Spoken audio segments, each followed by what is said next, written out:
Woo!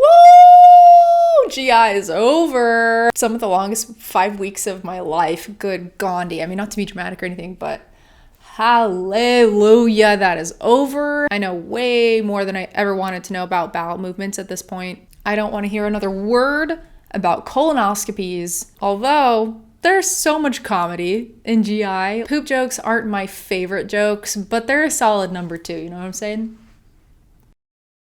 Tell me you got that. Hi, I'm Marlee. If you're new here, I'm a second-year med student. So today marks my class's about halfway point through our organ systems curriculum. We just barely took our GI final like 2-3 hours ago. Yay. And if you're wondering, hold up, wait, what are organ systems? What are you even talking about?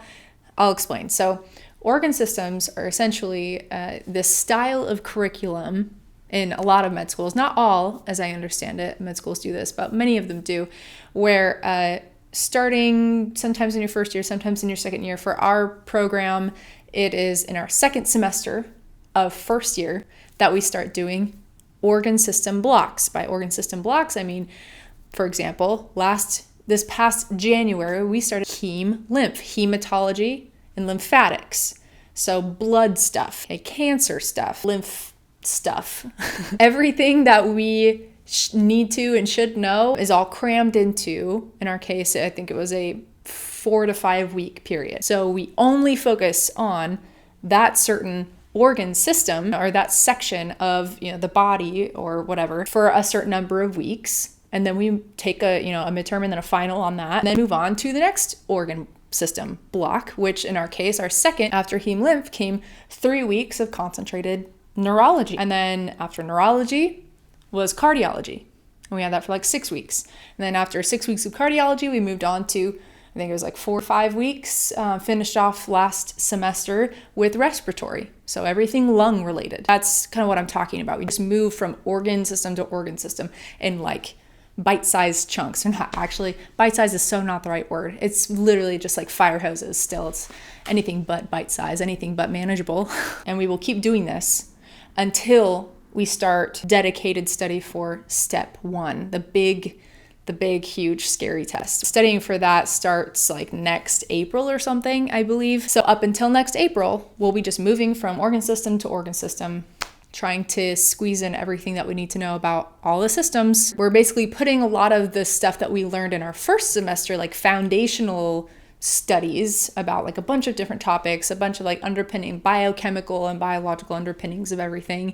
In our first semester, we learned all that stuff or relearned it. And now in organ systems, you get to apply some of that in each system. And so you kind of integrate a bunch of stuff as you go along. You get a lot more like clinical correlations with it. So it's really interesting. I've really enjoyed organ systems a lot more than like the general studies in first semester. Pretty much everyone does enjoy organ systems better than the first semester. Each of the systems is hard in its own way, but like it's been interesting to look back and think, oh wow, like I can't believe how much I've soaked up and like learned and how much things have been like integrated, how much things are like starting to click and make sense. And I thought it'd be helpful for incoming med students and first year med students who will be starting organ systems soon or are starting them now to kind of get an overview of what they have to look forward to a little bit and stuff that they maybe should watch out for, be prepared for. It's just interesting to think about like how each of the blocks has like changed my perspective on like what I think I could end up doing in the future, how I thought each block would go versus how it actually went. So I'm just going to go over a couple of like highlights of those things, and hopefully it'll be informative and helpful for incoming med students and current first year med students going into organ systems. Okay, so like I said previously, hematology, lymphatics was our first block back in January. In that one, we were learning about all different kinds of cancers and anemias, which was super interesting, but also really confusing because a lot of them are like really similar and have slightly different test results.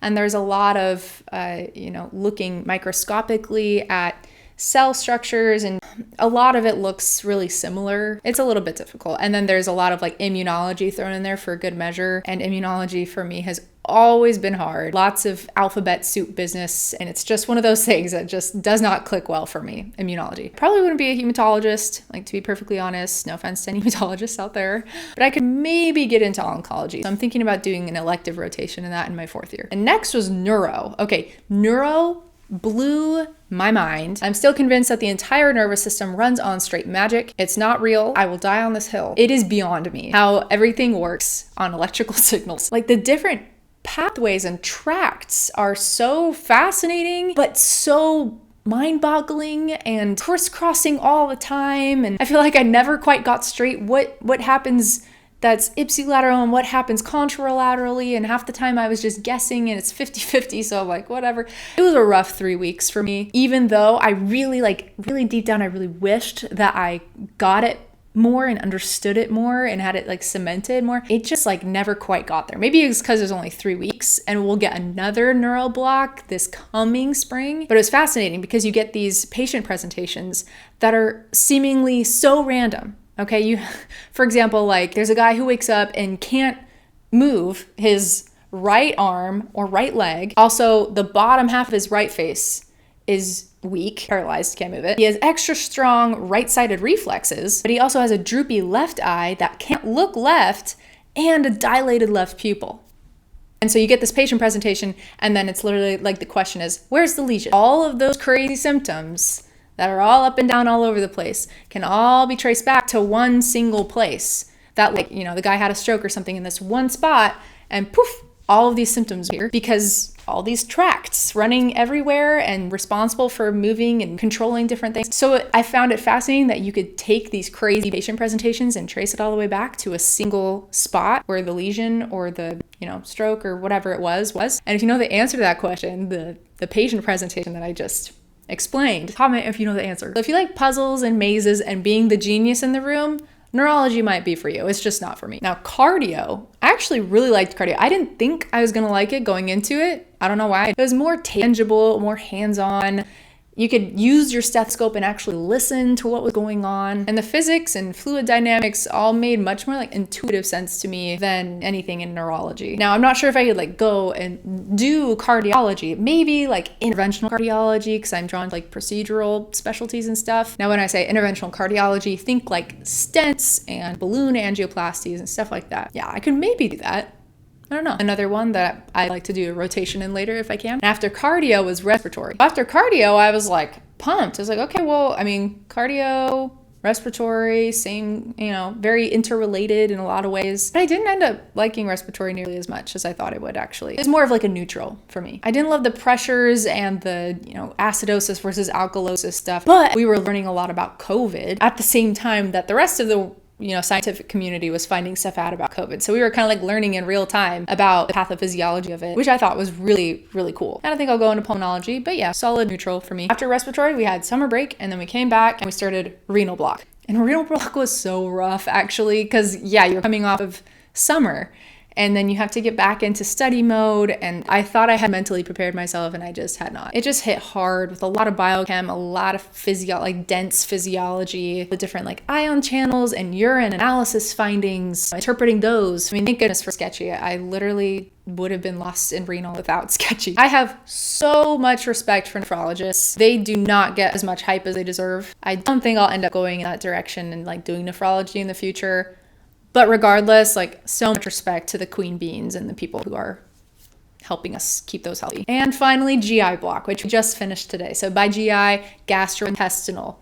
Everything from the mouth all the way out to the booty hole. Anything that has to do with poop, anything that has to do with throwing up. Yeah, all of that. GI, what to say about it? It kind of made me want to unsubscribe from life, you know what I mean? But like, I mean, obviously not really, but like kind of. It was brutal at every single patient presentation, every single practice question. Everyone had diarrhea. Everyone was throwing up. It all sounds kind of the same. There's just a lot that goes wrong with the GI tract. And we had like 5 weeks to cram it all in. And there are so many pathogens like bacteria and viruses and parasites and so many drugs to learn about. This is nothing short of a miracle, honestly, that I passed this block. I actually really enjoyed learning about like celiac disease and the difference between IBD and IBS, inflammatory bowel disease and irritable bowel syndrome. Because I know people with these conditions. And it's so awesome to be able to learn about these conditions and understand more about what people in my life that have these conditions are going through. On Monday, we start our endocrine block, which is everything hormone related. Hormones kind of make me nervous. I don't know how to feel about this next one. We'll see how it goes. And then after endocrine, we'll have repro, so everything reproductive related. And then next semester, it's musculoskeletal and skin block, we call it MSK for short. And then we have our second neuro block, and then our psychology, behavioral medicine block. That's a rundown of what our organ systems curriculum looks like. So for those of you who are heading into med school or first year students and have organ systems as part of your curriculum, I hope this has been helpful and informative. And if you have anything to add or any questions, feel free to comment below, DM me anytime. Go ahead and share this with your pre-med and med student friends. Subscribe if you haven't already. Thank you all so much for watching. Appreciate it. Have an awesome rest of your day and catch you next week.